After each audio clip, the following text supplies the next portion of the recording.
de Nanaimo, Lady Smith. Merci, Monsieur le Président.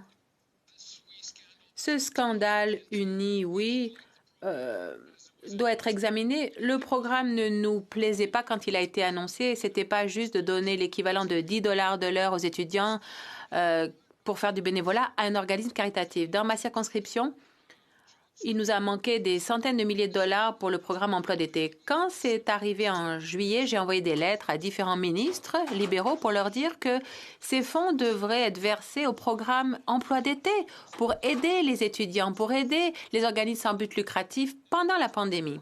J'aimerais savoir ce que le député pense de ce qui est arrivé aux 900 millions de dollars qui étaient censés aider les étudiants et les organismes sans but lucratif. Des étudiants, non seulement n'ont pas obtenu leur emploi d'été dont ils avaient besoin, mais en plus, ils ont du mal financièrement. Ils doivent payer des frais d'inscription extrêmement élevés. Ils ont besoin d'aide. Alors, je demande aux députés, qu'est-ce qui aurait dû être fait avec ces fonds?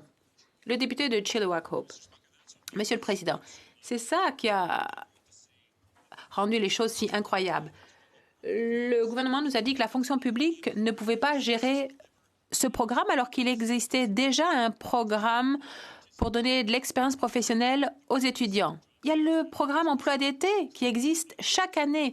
Dire que ça ne pouvait pas être fait par la fonction publique. Alors, ils ont choisi un organisme qui était incapable de fonctionner en français, incapable d'offrir un programme national. C'est une blague, une farce. Ils pensent qu'on va